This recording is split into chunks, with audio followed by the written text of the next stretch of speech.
Normalisation को लेकर आंदोलन था, नॉर्मलाइजेशन को लेकर कि लागू नहीं हो उसको लेकर आंदोलन था। और गर्दनी बाग से हमें अरेस्ट किया गया शाम में, और उसी समय नोटिफिकेशन भी आता है। और यही रंगा सियार जो कोचिंग शिक्षक लोग हैं, इन्हीं लोगों ने हमें अरेस्ट करवाया और पूरा मीडिया में क्या चलवाया कि फलना सर गिरफ्तार, फलना सर गिरफ्तार। पटना पुलिस ने अगला दिन वीडियो जारी किया कि गिरफ्तार नहीं किया गया उन लोगों को, किसी कोचिंग शिक्षक को गिरफ्तार नहीं किया गया। तो जाके रंगा सियार हॉस्पिटल में भर्ती घोटाले के खिलाफ आंदोलन किया, सारा आंदोलन सफल रहा। और उस इंसान को आप मीटिंग में नहीं बुलाए, न ही आपने उससे बात करना। पटना के जिन जिन कोचिंग शिक्षकों ने ऐसा किया है, मुझे नहीं पता कि किस कोचिंग शिक्षक ने ऐसा किया है, लेकिन जिन जिन कोचिंग शिक्षकों ने गुप्त मीटिंग किया है वो गद्दार है, गद्दार। स्टूडेंट्स के लिए वो गद्दार है, क्योंकि उन्होंने स्टूडेंट्स के सपनों को बेचा है।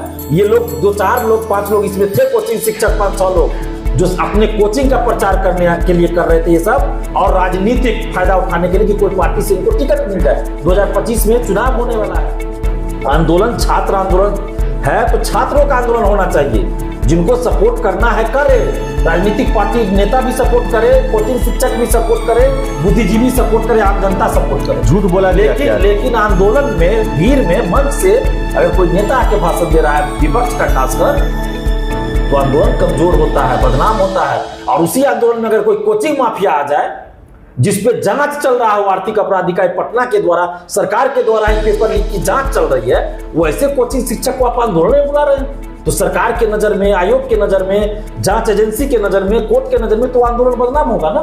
मैंने ये चीज कहा था कि मत बुलाइए, लेकिन मुझे ही आंदोलन से हटने के लिए कह दिया गया। मेरे आंख से आंसू झलका था 19 तारीख को। आप देखिए अभी दिल्ली मुंबई कहां चल गए कि ऐसा सबूत है कि 2 मिनट में री एग्जाम हो जाएगा, गिफ्ट दे रहे हैं री एग्जाम का। तो सबूत क्यों नहीं मीडिया में उस समय दिखाया? अभी भी दिखा दीजिए मीडिया में सबूत। हम हाथ जोड़ के विनती करते हैं कि लाखों युवाओं के भविष्य का सवाल है ग्लोबल गुरु जी, वो सबूत दिखा दीजिए मीडिया में। अगर आपको डर लगता है तो हमको दे दीजिए वो सबूत, हम आपका नाम भी नहीं लेंगे कि आपने हमको सबूत दिया है। अगर आप कहिएगा तब ये नाम लेंगे, कहिएगा नहीं लीजिए नाम नहीं लेंगे, हमको दीजिए, हम पुलिस में देंगे, आर्थिक अपराध इकाई को देंगे।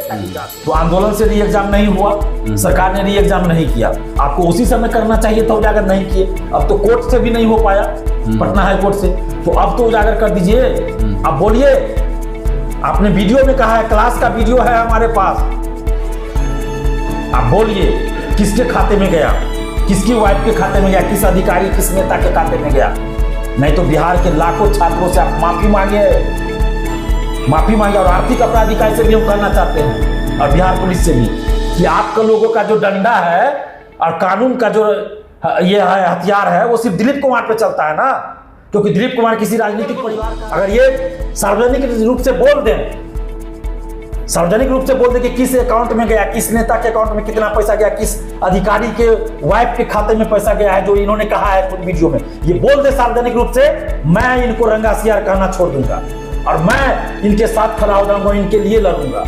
ये बोल दे, हम छात्रहित में लड़ रहे हैं। अगर ये नहीं करते हैं ऐसा, अगर ये नहीं बताते हैं कि 1000 करोड़ किस किस के खाते में गया है, और ये वो सबूत नहीं दिखाते हैं जो सबूत इनके पास है, जो बोल बताया, इसका मतलब होगा कि ये सब बीपीएससी और सरकार के जो कुछ नेता हैं और बीपीएससी और ये ग्लोबल गुरु के बीच साठगांठ जो पहले से चली आ रही है, तो सिर्फ और सिर्फ इसलिए ये दिखावा किया गया ताकि स्टूडेंट्स का जो है ये जो आरोप था। नमस्कार, आप देख रहे हैं द बिहार टॉप, मैं हूं आदेश पुरी। बीपीएससी 70वीं री एग्जाम आंदोलन, हमारे साथ हैं छात्र नेता दिलीप। और बता दें आपको हम कि आंदोलन की जब शुरुआत हुई 18 दिसंबर को, 3 दिनों तक ये थे, लेकिन इनका जाना जो है एक बहुत बड़ा मिस्ट्री बना। और बीच में एक बार आए भी, सफाई भी दिए कि आखिर किन वजहों से ये आंदोलन छोड़ के गए। और देखिए कि पूरे आंदोलन पर जो है वो सरकार हो या आयोग हो या पटना हाई कोर्ट हो, सभी ने प्रश्न उठाया है कि ये छात्रों का नहीं बल्कि कोचिंग संचालकों का संरक्षण प्राप्त ये आंदोलन था, और उनके द्वारा ही उत्तेजक बनाया गया, इस मामले को तुल दिया गया, या फिर जितने भी इसमें हुए घटनाक्रम उनके कारण ही हुए। पटना हाई कोर्ट से करारी शिकस्त जो है वो छात्रों को हाथ लगी। और दिलीप जी आए हैं, इन्हीं से बात करेंगे। देखा जाए तो पिछले 3 महीनों से चुप थे ये, और इनसे ही जानते हैं कि आखिर क्या वजह था ये गए। और आंदोलन खत्म होने के बाद जो है फिर से इनके नाम का चर्चा हो रहा है कि छात्रों का आंदोलन था तो छात्रों को ही करना चाहिए था। दिलीप जी, आप ही पर आते हैं, क्या कहेंगे संपूर्ण मुद्दे को लेकर? अब तो प्रश्न तो मेरे पास इतने हैं कि अब उतना किया भी नहीं जा सकता है। पूरे मुद्दे पर आप क्या कहेंगे? देखिए, सबसे पहले तो मैं यही कहूँगा कि ये लाखों छात्रों के साथ अन्याय हुआ है और ये अन्याय पहली बार नहीं हुआ है, ये लगातार कई वर्षों से होता आया है। और हम तो 2015-16 से लड़ रहे हैं और हम भी बीपीएससी के अभ्यर्थी रहे हैं और उस समय से लड़ रहे हैं। और बाद में तो ऐसा हुआ कि हम अपना पढ़ाई छोड़ दिए, बहुत कुछ छोड़ दिए और उसके बाद आंदोलन का रास्ता अपना लिए। और हम शुरू से ही जब शुरुआत हुआ 15-16 में आंदोलन होता था तो उस समय हम आंदोलन का नेतृत्व तो नहीं करते थे, हम आंदोलन में हिस्सा हुआ करते थे स्टूडेंट के रूप में, अभ्यर्थी के रूप में। तो उस समय भी हमने देखा था कि आंदोलन में नेता लोग आते हैं, कोचिंग शिक्षक आते हैं तो क्या करते हैं। और उसी से सीखते सीखते जब हम आंदोलन का नेतृत्व करना शुरू किए 2019 से, तो हमने उस समय से ही ये कहा कि कोई नेता या कोचिंग शिक्षक को आंदोलन में नहीं आने दिया जाए। जिनको समर्थन करना है वो समर्थन करे, अगर नेताओं को समर्थन करना है विधानसभा में उठाए मुद्दा, सड़क पे आके आंदोलन करे। कोचिंग शिक्षक को समर्थन करना है तो वो लोग उस दिन कोचिंग बंद कर दे, स्टूडेंट्स को भेजे, वीडियो बना के सरकार से मांग करे, अभ्यर्थियों का समर्थन करे। लेकिन जैसे ही आंदोलन में, जब छात्रों का आंदोलन, उस भीड़ में अगर कोई नेता आके मंच पे माइक लेके भाषणबाजी करे, कोई कोचिंग शिक्षक आके भाषणबाजी करे, तो सीधा मैसेज सरकार के पास, आयोग के पास यही जाता है, मौका मिल जाता है, हम लोगों को बहाना मिल जाता है कि ये तो कोचिंग वाले करा रहे हैं आंदोलन, ये तो विपक्षी नेता करा रहे हैं आंदोलन। क्या यही इसी का शिकार री एग्जाम आंदोलन हुआ? देखिए, अब इसमें बहुत सारी बातें हुई है। मैंने शुरू में ये चीज कहा था, 18-19 तारीख को भी मैंने ये बात कहा था, दिसंबर को जब आंदोलन शुरू हुआ। 18 तारीख से मैं आंदोलन का आह्वान हमने अभ्यर्थियों के कहने पे किया। अब 17 तारीख को देखिए, अभी भी मेरा ट्विटर पे, फेसबुक पे पोस्ट है। यूट्यूब तो भाई ग्लोबल गुरु ने मेरा डिलीट करवा दिया, तो यूट्यूब तो है नहीं। जब हम जेल में थे 6 तारीख को, जेल 6 से 12 तक हम जेल में थे, तो उसी दरम्यान मेरा यूट्यूब चैनल डिलीट करवा दिया गया। अब आप सोचिए कि जो आदमी स्टूडेंट्स के लिए लड़ रहा है, उसके यूट्यूब चैनल को कोई कोचिंग शिक्षक क्यों डिलीट करवा रहा है? ये तो सोचने वाली बात है, स्टूडेंट को भी सोचना चाहिए। और आंदोलन के समय 18 और 19 तारीख को, इस 18 को तो कम, 19 को ज़्यादा, इसी बात पे हुआ कि सब लोग वहाँ पे, कुछ कोचिंग शिक्षक जो थे, जो बीपीएससी का कोचिंग जिनका नहीं है, कभी किसी आंदोलन में नहीं दिखे, आज तक हमने नहीं देखा किसी आंदोलन में, और वो 4-5 लोग आकर और पूरे आंदोलन को मतलब लीड करना चाह रहे हैं, लीड करने लगे। ये तो बड़ा आश्चर्य की बात हुई भाई।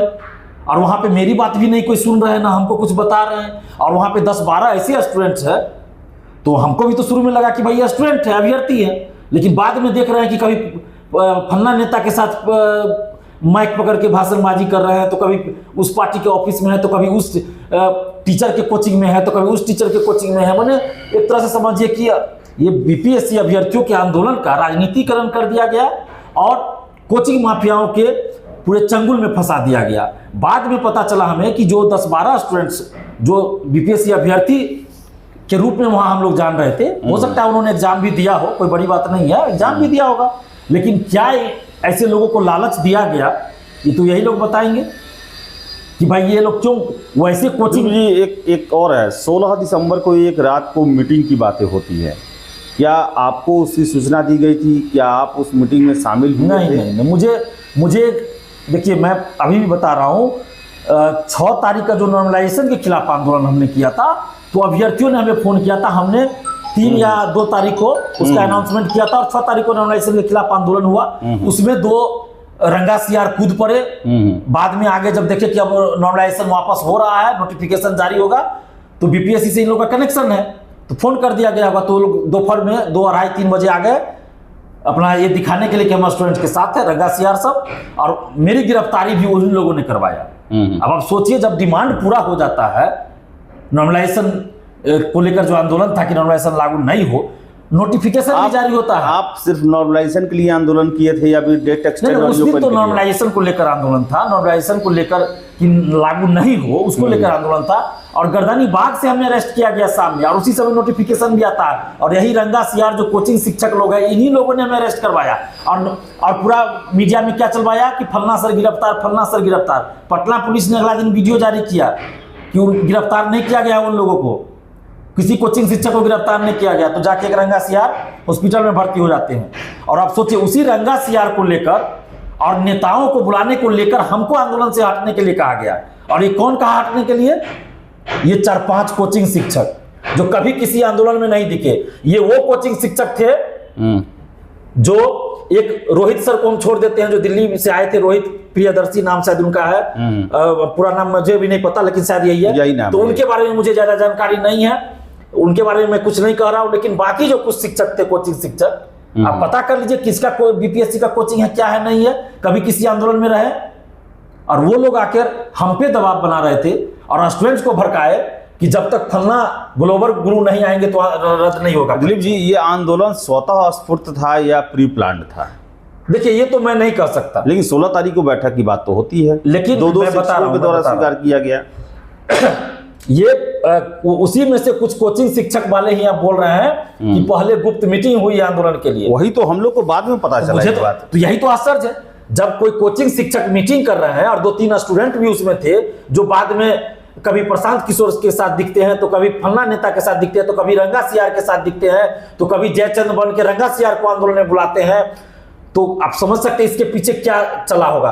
तो यही आश्चर्य की बात है कि जो इंसान दिलीप कुमार 2015-16 से अपना सब कुछ छोड़कर लड़ रहा है स्टूडेंट्स के लिए, कई बार जेल चला गया, यही बीपीएससी अभ्यर्थी के लिए 67वीं बीपीएससी आंदोलन, 67वीं बीपीएससी पेपर लीक हमने उजागर किया, मुख्यमंत्री जी को क्वेश्चन भेजा, परीक्षा रद्द करवाया। नहीं, यहाँ भी लोग बीपीएससी टीआरई 3 का पेपर लीक हमने उजागर किया, परीक्षा रद्द करवाया, डीएसपी तक अरेस्ट हुआ। आप 67वीं में देखिए, सिपाही भर्ती का पेपर लीक हुआ तो उजागर किए, परीक्षा रद्द हुआ। बीएसएससी सीजन 3 का एक शिफ्ट का पेपर लीक हुआ, हमने उसको उजागर किया, परीक्षा रद्द करवाया। 6 तारीख को भी नॉर्मलाइजेशन के खिलाफ हमने आंदोलन किया। 31 अगस्त 2022 को नॉर्मलाइजेशन परसेंटाइल के खिलाफ आंदोलन किया। सारा आंदोलन सफल रहा। और उस इंसान को आप मीटिंग में नहीं बुलाए, न ही आपने उससे बात करना। पटना के जिन कोचिंग शिक्षकों ने ऐसा किया है, मुझे नहीं पता कि किस कोचिंग शिक्षक ने ऐसा किया है, लेकिन जिन कोचिंग शिक्षकों ने गुप्त मीटिंग किया है वो गद्दार है, गद्दार। स्टूडेंट्स के लिए वो गद्दार है, क्योंकि उन्होंने स्टूडेंट्स के सपनों को बेचा है। ये लोग 2-4 लोग 5 लोग इसमें थे, कोचिंग शिक्षक 5-6 लोग जो अपने कोचिंग का प्रचार करने के लिए कर रहे थे ये सब, और राजनीतिक फायदा उठाने के लिए कि कोई पार्टी से इनको टिकट मिल जाए। 2025 में चुनाव होने वाला है विधानसभा का, तो इन लोग को था। आप सोचिए ना, यूपी का आदमी यहाँ पे आके कोचिंग चला रहे हैं। बीपीएससी का जिसका कोचिंग नहीं है वो बीपीएससी का आंदोलन में है और अपने आप को दिखा रहा है कि हम बीपीएससी का आंदोलन को लीड कर रहे हैं, और स्टूडेंट्स भी उनके आगे गुमराह हो गए। तो स्टूडेंट को भी सोचना चाहिए। मैंने तो मंच से कहा था माइक लेकर कि अगर कोई शिक्षा माफिया आंदोलन में आएगा, कोई नेता आएगा, तो मैं नहीं रहूंगा। आप किस नेता को बुला रहे हैं? जिस नेता के समय में पेपर लीक हुआ तो चुप रहे, लाठीचार्ज हम लोगों पे हुआ, और वो उस नेता को आप आंदोलन में बुला रहे हैं। वैसे कोचिंग शिक्षक को आप आंदोलन में बुला रहे हैं जिसपे यही धरना स्थल से गर्दनी बाग से 18-19 तारीख को आरोप लगा पेपर लीक का, धांधली सेटिंग का, कि उसके कोचिंग से, उसके टेस्ट सीरीज से 25 या 36 जो भी स्टूडेंट्स बोल रहे थे, कोई कह रहे थे 36, कोई कह रहे थे 20, कोई कह रहे थे 25 क्वेश्चन हूबहू मैच किया है, धांधली सेटिंग का आरोप लगा रहे थे। तो ये आंदोलन हो किस लिए रहा था? मैंने कहा मंच से कि आंदोलन हो रहा है पेपर लीक के खिलाफ, धांधली सेटिंग के खिलाफ। और आप वैसे लोगों को आंदोलन में बुलाइएगा जो पेपर लीक धांधली सेटिंग में संलिप्त है, जिसपे आरोप लग रहा है, तो फिर आंदोलन किस लिए हो रहा है? तो ये चीज सरकार भी देख रही है, आयोग भी देख रही है, कोर्ट भी देख रही है। तो मैंने समझाया था सबको, लेकिन इसके बावजूद भी कुछ स्टूडेंट्स को भड़काया गया कोचिंग शिक्षकों के द्वारा कि दिलीप कुमार को साइड करो, ये विलेन बन रहा है स्टूडेंट्स के लिए, कि फन्ना सर को नहीं आने दे रहा है, रंगा सियार को, ये जो ग्लोबल गुरु है उसको नहीं आने दे रहा है, जब तक वो नहीं आएगा तो एग्जाम कैंसिल नहीं होगा। तो बाद में अब देख रहे हैं कि ये तो कोचिंग शिक्षक जो 2-4 थे पटना के कोचिंग शिक्षक, वो लोग तो उस रंगा सियार, उस जो ग्लोबल गुरु का एजेंट था, ये लोग तो इस लालच में उसको बुलाना चाह रहे थे कि हमको उस कोचिंग में पढ़ाने का मौका मिल जाएगा और पैसा भी मिल जाएगा और अपना पब्लिसिटी भी कर लेंगे, किसी राजनीतिक पार्टी से हमको टिकट भी मिल जाएगा। आंदोलन छात्र आंदोलन है तो छात्रों का आंदोलन होना चाहिए, जिनको सपोर्ट करना है करे, राजनीतिक पार्टी नेता भी सपोर्ट करे, कोचिंग शिक्षक भी सपोर्ट करे, बुद्धिजीवी सपोर्ट करे, आम जनता सपोर्ट करे। झूठ बोला गया क्या? लेकिन आंदोलन में भीड़ में मंच से अगर कोई नेता आके भाषण दे रहा है विपक्ष का खासकर, तो आंदोलन कमजोर होता है, बदनाम होता है। और उसी आंदोलन में अगर कोई कोचिंग माफिया आ जाए जिसपे जांच चल रहा है, आर्थिक अपराध इकाई पटना के द्वारा, सरकार के द्वारा ही पेपर लीक की जांच चल रही है, वो ऐसे कोचिंग शिक्षक को आप आंदोलन में बुला रहे हैं, तो सरकार के नजर में, आयोग के नजर में, जांच एजेंसी के नजर में, कोर्ट के नजर में तो आंदोलन बदनाम होगा ना। मैंने ये चीज कहा था कि मत बुलाइए, लेकिन मुझे ही आंदोलन से हटने के लिए कह दिया गया। मेरे आंख से आंसू झलका था 19 तारीख को, आप देखिए अभी भी वीडियो होगा, बहुत सारे चैनल लाइव चला रहे थे, मैं रो दिया था। मैंने कहा था कि मैं बहुत कुछ त्याग करके छात्र आंदोलन में आया हूं, अपना सब कुछ छोड़कर। जिस नौकरी के लिए आज सड़क पे लोग मार खाते हैं ना, बहुत सारी नौकरी, मैं वैसी नौकरी छोड़कर आ रहा हूं। मैं अपने बीबी और बच्चे को, जिसको इलाज की जरूरत है, हॉस्पिटल में अभी बार बार जाना पड़ता है, जन्म से पहले भी मेरी वाइफ का तबीयत इतना खराब था, जन्म के बाद भी तबीयत खराब था, मेरा बच्चा और मेरी बीवी मरते मरते दोनों बच्चे, उसके बावजूद भी मैं आंदोलन में आया था। मैंने उस दिन 19 तारीख को भी कहा था। और उस आदमी पे भरोसा न करके ये 10-15 ज्यादा नहीं 10-15 स्टूडेंट्स, इन लोगों ने पूरा माहौल खराब किया। और ये 4-5 कोचिंग शिक्षक मिलकर और ग्रुप सब में, टेलीग्राम ग्रुप सब में मेरे खिलाफ कमेंट करवाना शुरू किया। और मेरे ऊपर ये हुआ तो हम कहे कि चलो भाई, अगर फलना सर के आने से एग्जाम कैंसिल हो जाता है। इन लोगों ने क्या आंदोलन, इन लोगों ने इमोशनल गेम क्या खेला। इन लोगों ने ये भी कहा कि आप तो छात्र हित के लिए लड़ रहे हैं, तो छात्र हित में आप कदम उठाइए, फलना सर के आने से एग्जाम कैंसिल होगा। तो हम कहे ठीक है भाई,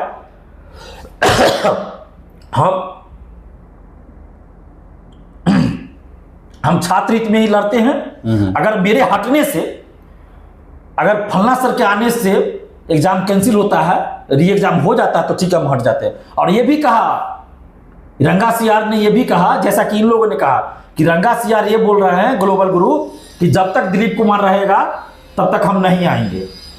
और इन लोगों का कहना था, ये 4-5 कोचिंग शिक्षक थे और ये जो 10-12 स्टूडेंट, ये लोग कह रहे थे कि अगर आप नहीं हटिएगा तो वो रंगा सियार नहीं आएंगे, मतलब ग्लोबल गुरु नहीं आएंगे, तो एग्जाम कैंसिल नहीं होगा, तो छात्रों के साथ अन्याय हो रहा है। तो हमने कहा ठीक है भाई, हम छात्रों को न्याय दिलाना चाहते हैं। मेरे हटने से अगर आंदोलन सफल होता है, मेरे हटने से ये री एग्जाम होता तो मैं हट गया। और देखिए मैं चुप था, मैं उस समय भी ये सब चीज बोल सकता था ना, आंदोलन में जो ये गड़बड़ी लोग करते मैं बोल सकता, मैं कुछ नहीं बोला। जी, इसका तो आप सफाई पहले भी दे चुके हैं, लेकिन जब आप सफाई दिए 6-7 फरवरी के आसपास, 4-5 फरवरी के आसपास, 4-5 नहीं, सरस्वती पूजा के आसपास ही, वही 2-4-3-4 के आसपास, उसके बाद फिर 8 तारीख से 2.0 आंदोलन का शुरुआत होता है।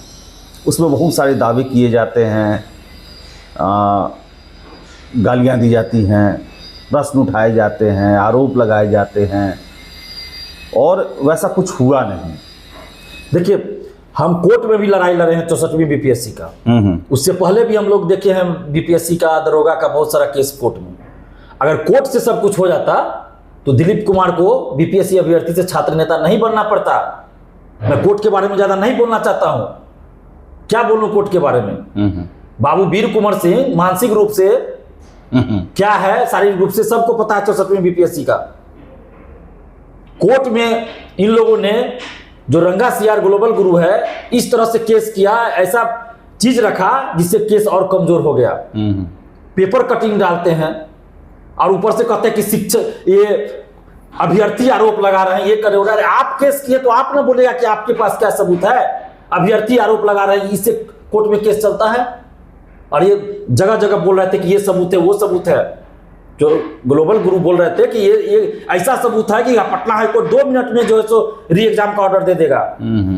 तो हम कह रहे हैं आज भी, हमारे पास 67वीं का सबूत था, सिपाही भर्ती पेपर लीक का सबूत था, बीएसएस सीजीएल 3 का सबूत था, टीआरई 3 का सबूत था। हमने आर्थिक अपराध इकाई को दिया, बिहार सरकार को दिया, पुलिस को दिया, और अड़ गए कि जांच हो, एग्जाम कैंसिल हो। सब में जांच हुआ, एग्जाम कैंसिल हुआ। ये अलग बात है कि बड़े बड़े लोग अभी भी बचे हुए हैं पेपर लीक में संलिप्त, लेकिन कुछ लोग पकड़े गए, बहुत सारे लोग भी पकड़े गए।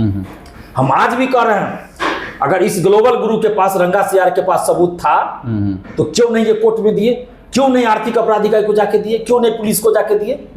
अगर इनको डर लगता है तो आके हमको दे, अभी भी दे दे सबूत, हम जाके आर्थिक अपराध इकाई को अपने रिस्क पे जाके देने के लिए तैयार है। जब तक आर्थिक अपराध इकाई या कोई भी जांच एजेंसी, देखिए मैं एक टेक्निकल चीज बताना चाहता हूं, जब तक कोई जांच एजेंसी जांच करके सब ये रिपोर्ट नहीं देगी तो सरकार और आयोग मनमानी करेगी। आपको याद होगा TRE 3 पेपर लीक के समय आर्थिक अपराध इकाई ने जांच में कह दिया था कि पेपर लीक है, उसके बाद भी बीपीएससी परीक्षा रद्द नहीं कर रही 5 थी। दिन नहीं कर रही थी। जब हमने आंदोलन का आह्वान किया तो आंदोलन से एक दिन पहले परीक्षा रद्द 21 मार्च को आंदोलन था, 20 को परीक्षा रद्द हुई। तो इसलिए मैं बार बार कह रहा हूं कि जो भी साक्ष्य था इनके पास, ग्लोबल गुरु के पास, तो इनको देना चाहिए था पटना हाईकोर्ट में, मीडिया के सामने वो सबूत दिखाना चाहिए था। मेरे पास सबूत था, सच का हमने मीडिया में दिखाया, जिसका सबूत था ये TRE 3 का मीडिया में हमने दिखाया, आर्थिक अपराध इकाई को दिया। क्यों नहीं दिखाए? तो इनको दिखाना चाहिए, अगर सबूत है तो दिखाना चाहिए, क्यों नहीं दिखा रहे हैं? मीडिया में दिखा, ये नेशनल चैनल तक चले गए, दिल्ली मुंबई कहां चल गए कि ऐसा सबूत है कि 2 मिनट में री एग्जाम हो जाएगा, गिफ्ट दे रहे हैं री एग्जाम का। तो सबूत क्यों नहीं मीडिया में उस समय दिखाया? अभी भी दिखा दीजिए मीडिया में सबूत। हम हाथ जोड़ के विनती करते हैं, लाखों युवाओं के भविष्य का सवाल है ग्लोबल गुरु जी, वो सबूत दिखा दीजिए मीडिया में। अगर आपको डर लगता है तो हमको दे दीजिए वो सबूत, हम आपका नाम भी नहीं लेंगे कि आपने हमको सबूत दिया है। अगर आप कहिएगा तब ये नाम लेंगे, कहिएगा नहीं लीजिए नाम नहीं लेंगे, हमको दीजिए, हम पुलिस में देंगे, आर्थिक अपराध इकाई को देंगे ताकि जांच हो। और इस ग्लोबल गुरु ने क्या कहा था? ग्लोबल गुरु मैं इसलिए बोल रहा हूं, लोगों को ये ना लगे कि मैं नाम लेने से डरता हूं, मैं इसलिए बोल रहा हूं क्योंकि नाम लेने पे चैनल पे स्ट्राइक मार दिया जाता है। आप ही के चैनल पर, मेरा ही चैनल डिलीट करवा दिया गया, तो अब भाई इनका चैनल डिलीट हो जाएगा, तो इसलिए मैं नाम नहीं ले रहा हूं, ग्लोबल गुरु बोल रहा हूं। लेकिन सब लोग समझ रहे कौन है रंगा सियार, कौन है ग्लोबल गुरु। और मैं ये भी बता दूं, मेरा किसी भी कोचिंग शिक्षक से कोई जमीन का लड़ाई नहीं है, कोई पैसे की लड़ाई नहीं है, खानदानी लड़ाई नहीं है, ना मैं कोचिंग चलाता हूं, मेरी कोई प्रतियोगिता नहीं है कोचिंग शिक्षकों से। मैं छात्र हित में लड़ रहा हूं, और जो शिक्षक छात्र विरोधी काम करेंगे मैं विरोध करूं। आप याद कीजिए, जो रंगा सियार बहुरूपी है, ये जो ग्लोबल गुरु आए 3 दिन आंदोलन करने के लिए, दिखाने के लिए, कोचिंग से स्टूडेंट्स को लेकर, नीट वाले स्टूडेंट्स को और रेलवे ग्रुप डी के स्टूडेंट्स को लेकर आए, सबको पता है। क्या हमने विरोध किया?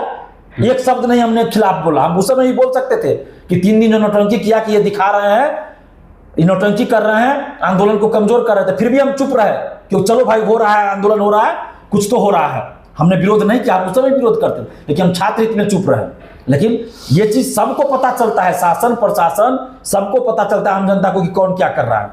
तो ये जो कह रहे थे कि 1000 करोड़ किस किस के खाते में गया है, किसकी वाइफ के खाते में गया है, अगर री एग्जाम नहीं कराते हैं तो ये सारा चीज हम उजागर करेंगे। तो आंदोलन से री एग्जाम नहीं हुआ, सरकार ने री एग्जाम नहीं किया, आपको उसी समय करना चाहिए था, उजागर नहीं किए। अब तो कोर्ट से भी नहीं हो पाया, पटना हाई कोर्ट से, तो अब तो उजागर कर दीजिए।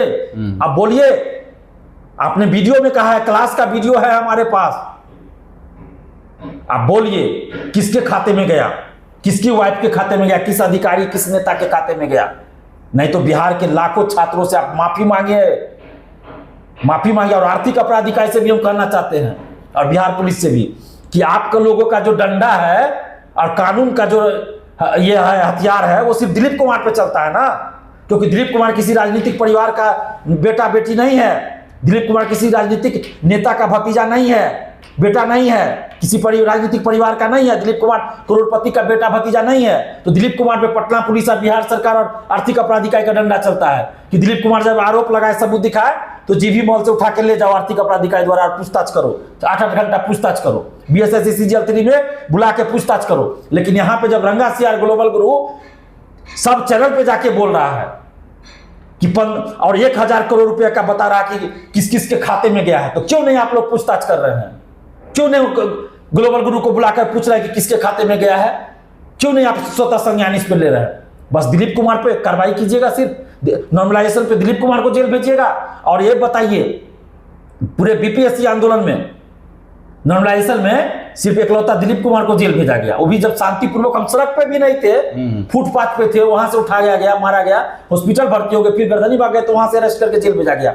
लेकिन ये ग्लोबल गुरु ये इतना नौटंकी किया, एक भी FIR दर्ज नहीं हुआ। पटना के 11 कोचिंग वाले पे FIR दर्ज हुआ, जो आंदोलन में नहीं गए गर्दनी भाग, एक वीडियो तक नहीं बनाए जो कोचिंग शिक्षक, उन पे भी FIR दर्ज हुआ।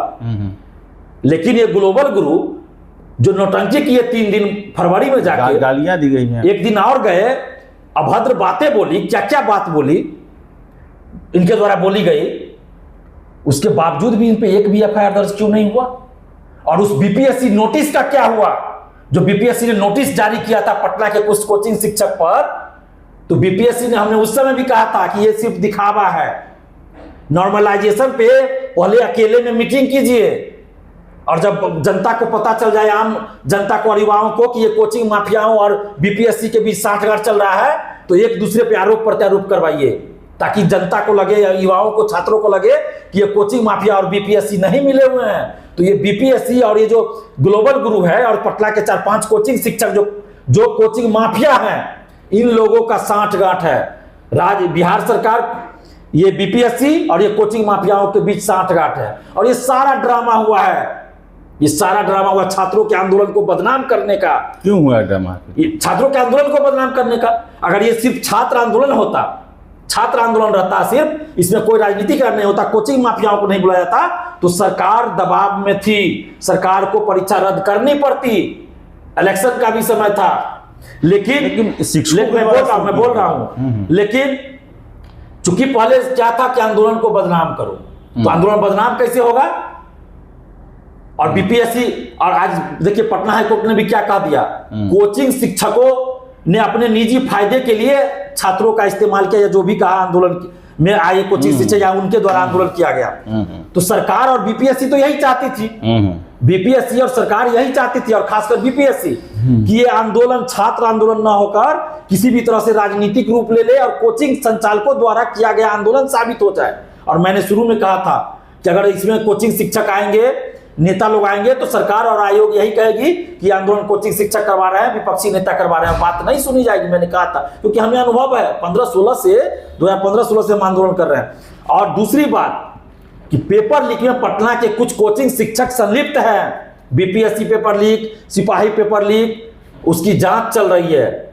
और पटना के 3 कोचिंग शिक्षक का तो आया भी था, और 3 नहीं, ये 5-7 कोचिंग होंगे, हो सकता है 10-12 भी हो, तो कम से कम तो 3 का तो आया, अखबार में आया जो बोल रहे हैं।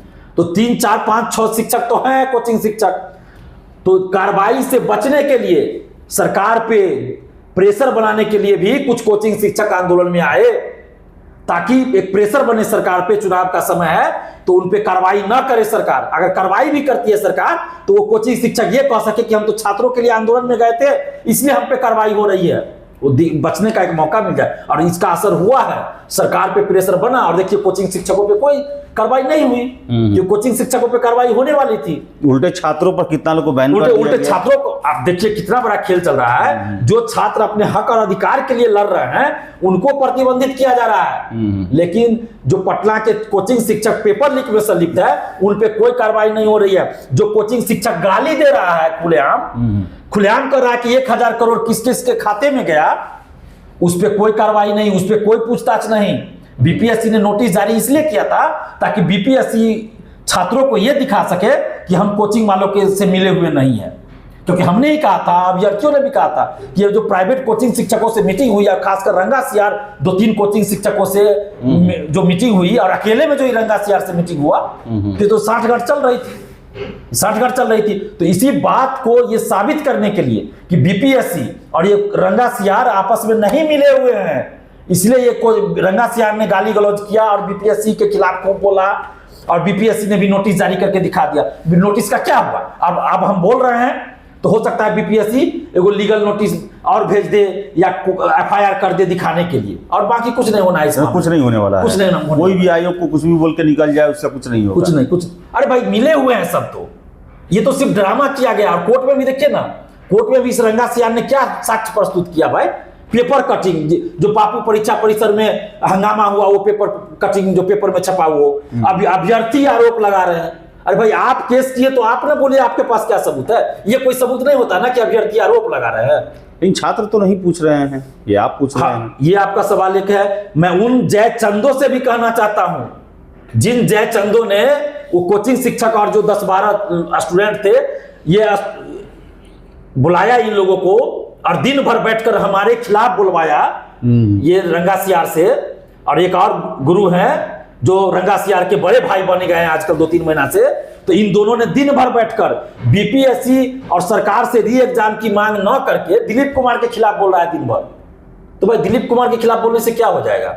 हमको कोई डर नहीं है, एक पैसा का कोई लालच नहीं, ना किसी पद का लालच है, तो हम डरते नहीं है। हम छात्र हित में आंदोलन से हटे, क्योंकि कुछ लोगों ने कहा कि आप हट जाएगा तो फलना सर आएंगे तो री एग्जाम हो जाएगा, तो हम हट गए।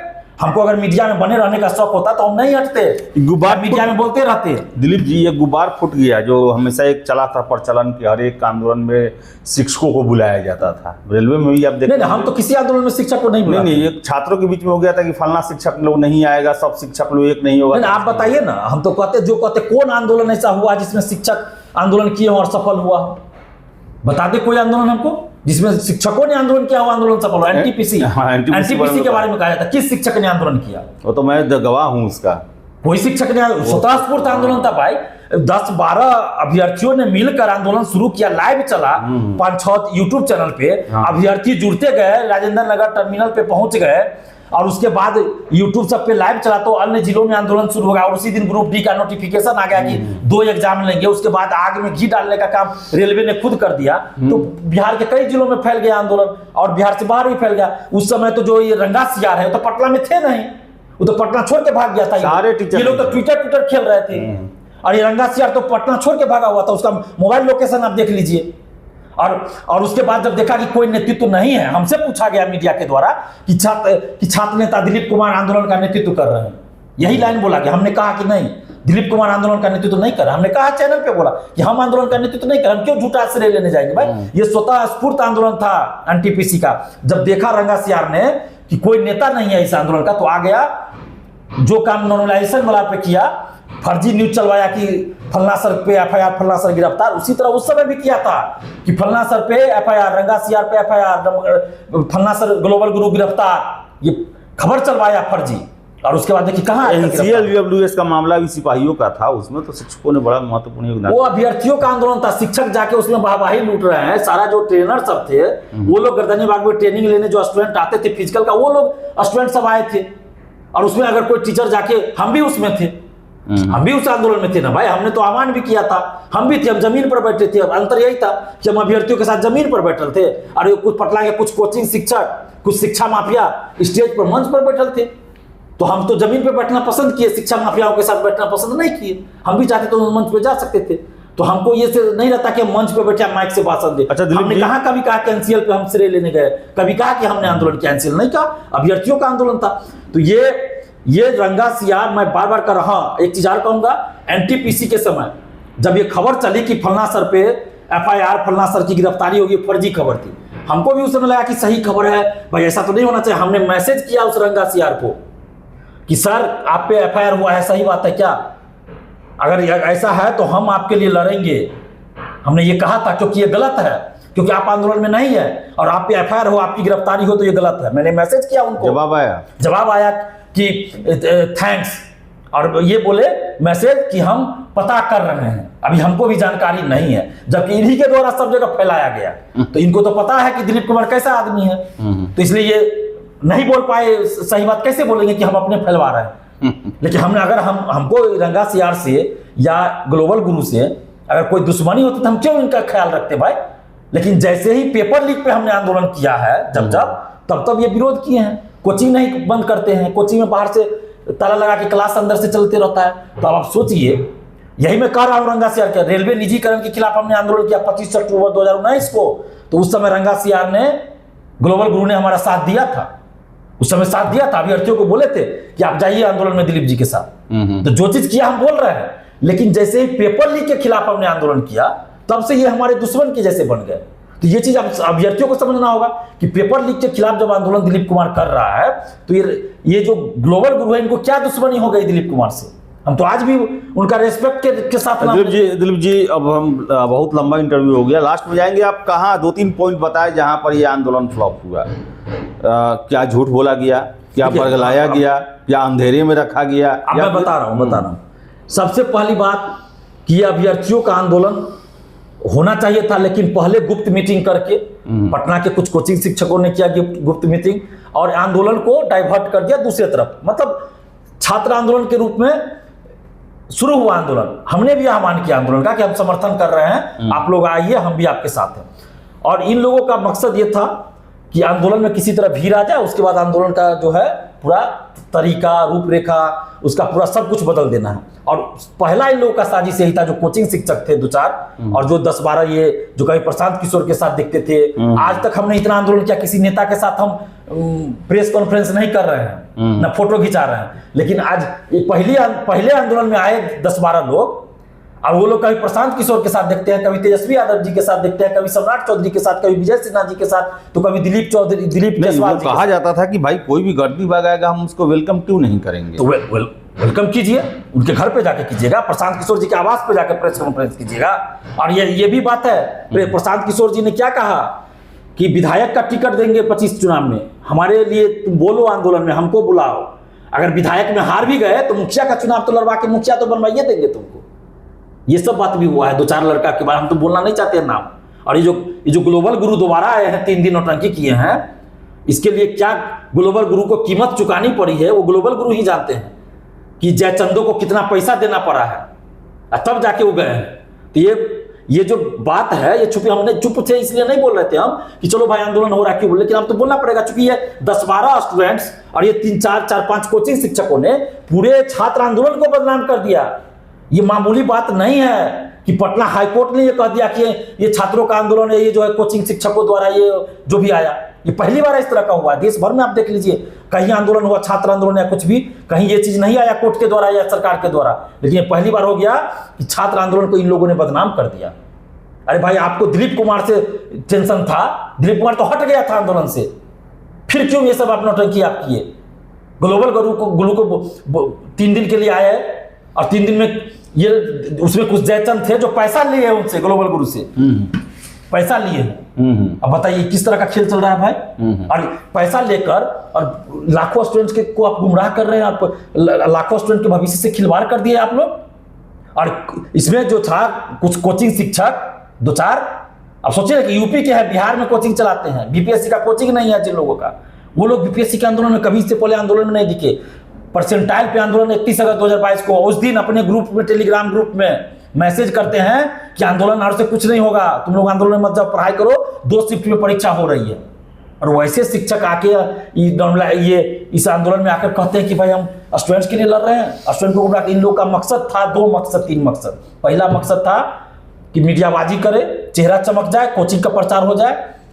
दूसरा मकसद था कि इसके लिए थोड़ा आंदोलन को जितना लंबा खींच सके खींचना है, एकदम लंबा खींचना है आंदोलन को, और राजनीतिक पार्टी से हमको ऑफर आ जाए, टिकट आ जाए। इसलिए देखिएगा जितना भी राजनीतिक पार्टी आवे, बगल में बैठ के वीडियो बनाना है, फोटो खिंचवाना है।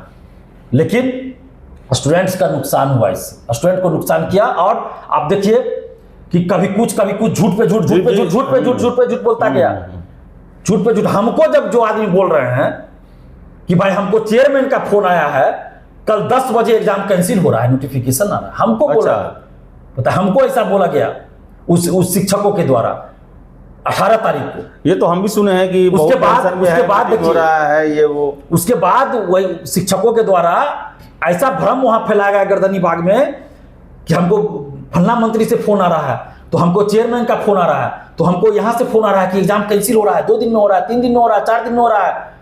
जब कोर्ट में मामला चला तब क्या कह रहा है कि जज तो अपने आदमी है, जज तो अपने आदमी है, फैसला एकदम हमारे पक्ष में ही आ रहा है, री एग्जाम का ही ऑर्डर आ रहा है। बताइए ऐसा कोई, अगर अपने आदमी ही जज रहेंगे तो बोला जाता है क्या ये सब सार्वजनिक रूप से? तो ये सब झूठ बोल बोल के स्टूडेंट को गुमराह किया गया। हम आंदोलन के पक्ष में हैं, हमने आंदोलन की शुरुआत हमने ही किया, हम आंदोलन में हैं भाई, हम तो छात्र हित में आंदोलन से हटे और अभी फिर हम आगे आंदोलन करने जा रहे हैं स्टूडेंट के मुद्दे को लेकर। तो ऐसा नहीं कि हम आंदोलन से पीछे हटे हैं, लेकिन कुछ लोगों ने जो इस तरह की गद्दारी किया, इस तरह से मैं गद्दारी बोल रहा हूं, कुछ कोचिंग शिक्षकों ने और 10-12 जयचंद स्टूडेंट्स ने, ये सब जयचंद बन गए। और पैसा देकर ग्लोबल गुरु ने, आप याद कीजिए आदेश जी, आप देखिए अभी भी वीडियो होगा, 4-5 चैनल पे मेरे अगेंस्ट बोलवाया 4-5 स्टूडेंट्स को पैसा देकर। जो स्टूडेंट्स कभी किसी आंदोलन में नहीं थे, उन स्टूडेंट्स को पैसा देकर हमारे खिलाफ बोलवाया ग्लोबल गुरु ने। तब वो आंदोलन में 17, 18, 19 तारीख को आए। उससे पहले आप देखिए ना, सरस्वती पूजा के बाद हमारे खिलाफ, हमारी बीमारी का मजाक उड़ाया गया। मैं छात्रों से भी कहना चाहूंगा कि आप देखिए कि जो 4-5 स्टूडेंट्स हैं जो मेरी बीमारी का मजाक उड़ा रहे हैं कि दिलीप कुमार बहाना बनाता है, आंदोलन से हटने के लिए कहता है बीमार है। अरे भाई, तो इस आंदोलन से हम बीमारी का बहाना बनाकर नहीं हटे हैं, हम बोल के हटे हैं कि क्यों आंदोलन से हटे। और बीमारी का बहाना दिलीप कुमार नहीं बनाता है। दिल्ली एम्स में मेरा ऑपरेशन हुआ, जिसको सबूत चाहिए बोलिए ना, हम आईडी नंबर देते हैं, एम्स में जाके चेक कर लीजिए, ऑनलाइन चेक कर लीजिएगा। और हम तो दुआ करते हैं कि जिन 4-5 जयचंद छात्रों ने हमारी बीमारी का मजाक उड़ाया ग्लोबल गुरु से पैसा लेकर, भगवान न करे उनको या उनके परिवार को बीमारी हो, भगवान न करे ऐसी बीमारी हो या कोई भी बीमारी हो। लेकिन उन छात्रों को सोचना चाहिए कि जो इंसान आपके लिए लड़ते लड़ते जेल चला जाता है, आप पैसा लेकर 2-4 लाख रुपया में बिक गए और ग्लोबल गुरु से पैसा लेकर दिलीप कुमार पे आरोप लगा रहे हैं। वो भी कौन सा आरोप कि फर्जी बीमारी का बहाना कर रहा है। आपकी बात भी तो एग्जाम दे रही है। हाँ, दूसरा ये कि मेरी वाइफ का जो है, मैंने दिलीप कुमार अपनी वाइफ का सेटिंग करा रहा है, ये इल्जाम लगाया बारे में भी पैसा लेकर, ये इल्जाम। अरे भाई, अगर इल्जाम ही लगाना है, आरोप लगाना है, तो कम से कम जानकारी सही रखा कीजिए और आरोप भी थोड़ा सा तथ्यात्मक लगाइए, जो लगे भी कि थोड़ा आरोप लगाने लायक है। हम बता देते हैं दिलीप कुमार पे क्या आरोप लगाना चाहिए था। मेरी वाइफ जो है फॉर्म भी नहीं भरी है, मेरी वाइफ तो बीमार चल रही थी, प्रेग्नेंट थी, बीमार चल रही थी, और 11 नवंबर को हम बाप बने हैं। मेरी वाइफ और मेरा बच्चा मरते मरते दोनों बचा, फॉर्म भी नहीं भरी और बोल रहे कि सेटिंग करा रहे अपनी वाइफ का। अरे सेटिंग कराना होता तो हम अपना सेटिंग करा लिए रहते। बहुत ऑफर आया, दरोगा बनने का ऑफर आया, डीएसपी एसडीओ बनने का ऑफर आया, हम सेटिंग करा लिए रहते। इसमें ना अभी तो मेरी उम्र समाप्त हो गई, अभी मेरी उम्र, ये भी बता दे। अगला आरोप ये मत लगाइएगा जयचंदो ये ग्लोबल गुरु से पैसा लेकर, ये आरोप मत लगाइए कि दिलीप कुमार अपना सेटिंग करा रहा है। मैं बता दूं, मेरी उम्र समाप्त हो चुकी है, मैं कोई भी सरकारी नौकरी के लिए फॉर्म नहीं भर सकता। हाँ, बीपीएससी में अगर उम्र सीमा बढ़ोतरी कर दी जाए तब मैं फॉर्म भर सकता हूं बीपीएससी का, अन्यथा मैं बीपीएससी में फॉर्म नहीं भर सकता। मेरी उम्र समाप्त हो गई, 41 साल में पार कर गया हूं। और बता दूं, जिस उम्र में लोग छात्र आंदोलन से हट जाते हैं, छात्र नेता से हट जाते हैं, उस उम्र को पार करने के बाद दिलीप कुमार छात्र नेता ही बना है और छात्रों के लिए लड़ते लड़ते छात्र नेता बना है, न कि वंशानुगत या पारंपरिक या खानदानी छात्र नेता हम है, मेरे परिवार का कोई है। तो आरोप अगर लगाना था आप पे तो थोड़ा सा सोच समझ के लगाना चाहिए। ग्लोबल गुरु से पैसा लेकर बताइए लाखों युवाओं के भविष्य से खिलवाड़ कर दिया और इन लोगों का मकसद तो सफल हो गया। ये ग्लोबल गुरु और जो कोचिंग माफिया कुछ और हैं, जो 1-2 कोचिंग शिक्षक उस आंदोलन में राजनीति करने आए थे, उन लोग का तो मकसद सफल हो गया, क्योंकि इन लोग का मकसद था कि लंबा आंदोलन चले, हमारा मीडिया में चर्चा हो, हमको पब्लिसिटी मिले, राजनीतिक पार्टी से ऑफर आए, तो इन लोग तो मकसद पूरा हो गया। और जो कोचिंग माफियाओं का जो मकसद था कि आंदोलन बदनाम हो जाए और ये बच जाए, पेपर लीक की जांच इन पे ना आए, बच जाए, तो ये लोग का मकसद सफल हो गया है छात्र का। लेकिन छात्रों का नुकसान हुआ है। तो छात्रों को सोचना चाहिए। मैं अभी भी हाथ जोड़कर विनती करता हूं, आगे से भी कम से कम ध्यान रखिए कि किसी भी छात्र आंदोलन में आप कोचिंग शिक्षक नेताओं को मत आने दीजिए। अरे इतना दिन, 100 दिन का रिकॉर्ड बना है ना, 100 दिन अगर 200 स्टूडेंट भी दिन रात बैठे रह जाते ना, 200 स्टूडेंट, दिलीप कुमार को भी नहीं बुलाते। हम कह रहे हैं दिलीप कुमार को भी नहीं बुलाने की जरूरत थी। अगर 200 स्टूडेंट 100 दिन रात बैठे रह जाते ना, तो सरकार झुक जाती, री एग्जाम हो जाता। लेकिन ये जो आप लोगों ने कोचिंग माफियाओं को बुलाना शुरू कर दिया, नौटंकी करवा दिया, और 10-12 जो जयचंद थे इसमें स्टूडेंट के रूप में, जो कभी प्रशांत किशोर के साथ प्रेस कॉन्फ्रेंस कर रहे हैं, तो कभी कुछ तो कभी कुछ इसमें कुछ कोचिंग शिक्षक क्या बोल रहे थे, प्रशांत किशोर को गलिया रहे हैं, अगले दिन प्रशांत किशोर के गोद में जाके बैठ रहे हैं, कभी कुछ। तो इस सब से आंदोलन कमजोर होता है, मजबूत नहीं। एक स्टैंड पे खड़ा रहा जाता है। छात्रों के साथ खड़ा रहना है तो छात्रों के साथ खड़ा रहना है। तो मैं अभी भी कह रहा हूं, सरकार ने युवाओं के साथ, बीपीएससी अभ्यर्थियों के साथ अन्याय तो किया ही है, और सिर्फ बीपीएससी अभ्यर्थी क्या, पूरे अभ्यर्थियों के साथ अन्याय हो रहा है। हमसे ज्यादा कोई बोलेगा बीपीएससी के बारे में या दरोगा बहाली सिपाही बारे, हमसे ज्यादा कोई धांधली के बारे में बोलेगा। जिस समय कोई मीडिया खबर नहीं चलाती थी, उस समय से दिलीप कुमार अकेला लड़ रहा है धांधली सेटिंग के खिलाफ। 2019 में रामाकिशोर सिंह का नाम हमने उजागर किया था, जो मेंबर थे बीपीएससी के। उस समय हमने इन पे आरोप लगाया। अब देखिए, मेरा फेसबुक अकाउंट हैक करवा दिया, और अभी भी मेरे पास वो वीडियो है जिसमें रामाकिशोर सिंह के बारे में चल रहा है कि 25 लाख वो इंटरव्यू में मांग रहे थे। हमने उनका मुद्दा उठाया, उसके बाद देखिए सरसठवीं के समय हमने आंदोलन किया, बीपीएससी में आंदोलन से सुधार करवाया। पहले क्या था, आंसर जो है फाइनल आंसर की बीपीएससी में इसके बाद दिया जाता था, पीटी के बाद, पीटी रिजल्ट के बाद फाइनल आंसर की। हमने सरसठवीं के समय आंदोलन किया तो आप देखिए फाइनल आंसर की आपको पहले दे दिया जाता है, फाइनल आंसर की पहले दे दिया जाता है रिजल्ट से पहले। ओएमआर सीट का आपको ये अपलोड कर दिया जाता है, मेंस की कॉपी अपलोड कर दी जाती है चेक होने से पहले और चेक होने के बाद। पीटी का ओएमआर सीट अपलोड हो जाता है, ई ऑप्शन हट गया, ऑप्शनल में कितना सुधार हुआ। तो ये सब चीज हमने आंदोलन से दबाव बनाकर सरकार पर, आयोग पे दबाव बनाकर सुधार करवाया। लेकिन देखिए फिर इधर गड़बड़ कर दिया, जैसे ही हम रवि मनु भाई परमार आए हैं फिर से सब गड़बड़ हो गया। तो फिर से एक बड़े आंदोलन की जरूरत है, विशुद्ध छात्र आंदोलन की।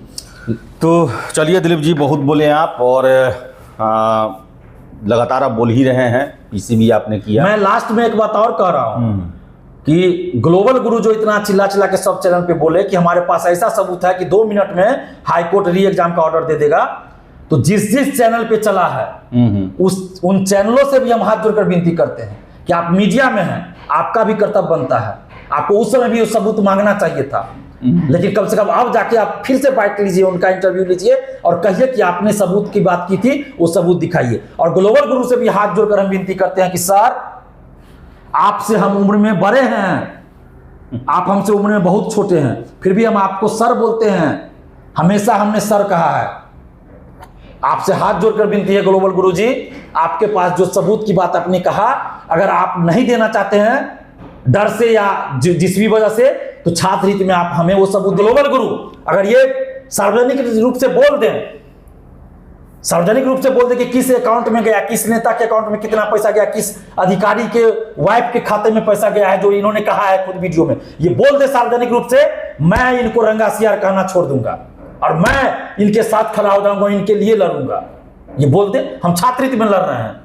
अगर ये नहीं करते हैं ऐसा, अगर ये नहीं बताते हैं कि 1000 करोड़ किस किस के खाते में गया है, और ये वो सबूत नहीं दिखाते हैं जो सबूत इनके पास है, जो बोल बताया, तो इसका मतलब होगा कि ये सब बीपीएससी और सरकार के जो कुछ नेता हैं और बीपीएससी और ये ग्लोबल गुरु के बीच साठगांठ जो पहले से चली आ रही है, तो सिर्फ और सिर्फ इसलिए ये दिखावा किया गया ताकि स्टूडेंट्स का जो है ये जो आरोप था ग्लोबल गुरु पे, वो आरोप हट जाए और लोगों को ये लग जाए कि बीपीएससी और ग्लोबल गुरु के बीच कोई साठगांठ नहीं है।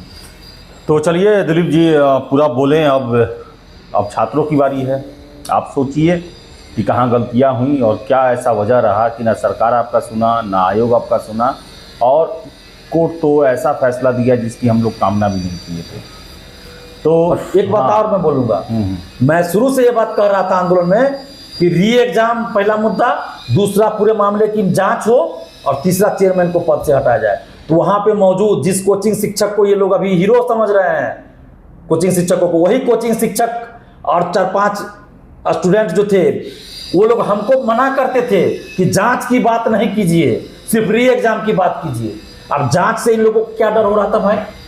हमेशा हम भी जांच से क्यों डर हो रहा था? जब इंटरव्यू लेते हैं जांच क्यों नहीं होनी चाहिए? पड़ता है। और मैं बता दूं, जब तक जांच नहीं होगी और वो शिक्षा माफिया, कोचिंग माफिया नहीं पकड़ा जाएगा जो धांधली से पेपर लीक में संलिप्त है, तब तक आप 10 बार री एग्जाम करा लीजिए, कोई फायदा नहीं होगा। फिर तो वो अंदर से सेटिंग करा लेगा।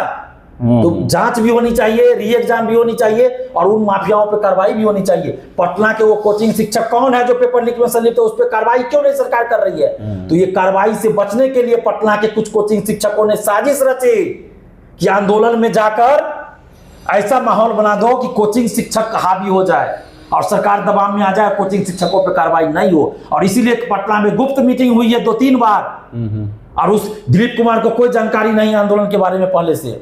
वो तो कुछ छात्र हमको फोन किए कि कल हम लोग आंदोलन कर रहे हैं, सपोर्ट कीजिए। एक लगा, एक तो ये तो समझ में आ रहा है कि ये लोग, जो दिलीप कुमार छात्र आंदोलन करते करते छात्र नेता बन गया बीपीएससी, उस दिलीप कुमार को आप नहीं बता रहे हैं। और गुप्त मीटिंग एक पटना के कुछ कोचिंग शिक्षक कर रहे, पता नहीं कौन कोचिंग शिक्षक कर रहे थे, लेकिन अब ये बात सामने आ रही है।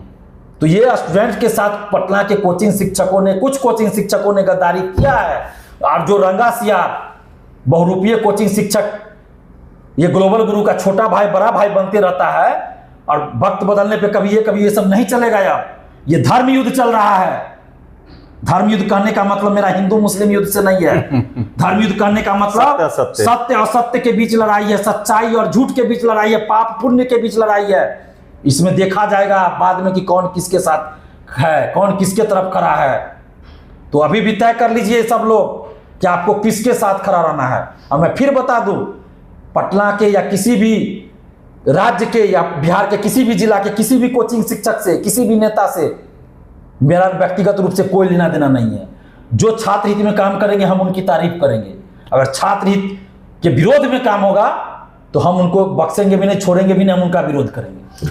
तो चलिए दिलीप जी, पूरा इन्होंने अपनी बातों को रखा। और एक चीज़ जो हमेशा हमें भी ये खटकता है, सारे लोग री एग्ज़ाम का बात करते थे, लेकिन आप कितना इंटरव्यू में सुनते होंगे कि मैं हमेशा उसमें एक शब्द जोड़ता था कि इंक्वायरी के बगैर री एग्ज़ाम नहीं।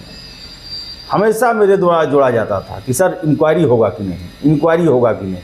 तब उस पर इंक्वायरी की बात जो है, और दिलीप जी शुरू में ही बोल रहे हैं कि शुरू में इनको कह दिया गया कि इंक्वायरी की बात ना करें, लेकिन मैंने जब भी री एग्ज़ाम शब्द का यूज किया उसमें इंक्वायरी एक उसके लिए शर्त रखा है। बिना इंक्वायरी के तो एग्जाम मना करने के बावजूद भी मैं मंच से बोलता रहा कि जांच होनी चाहिए, सारे चैनल पे बोलता रहा। जांच नहीं हो तो, और इसलिए भी ये लोग चाहते थे कि दिलीप कुमार को साइड कर दो। जांच नहीं हुआ तो फिर तो कोई मतलब ही नहीं है री एग्जाम का। चलिए, बहुत बहुत धन्यवाद।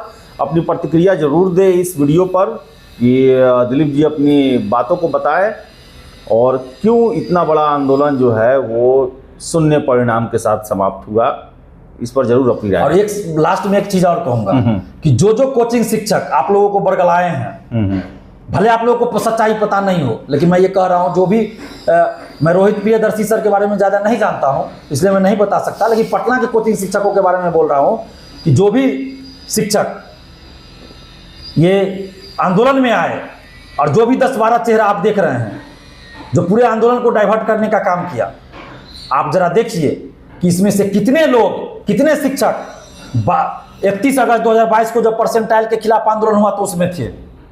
कितने कोचिंग शिक्षक इसमें से, कितने वो चेहरे 7वीं बीपीएससी पेपर लीक के समय आपके लिए आए थे।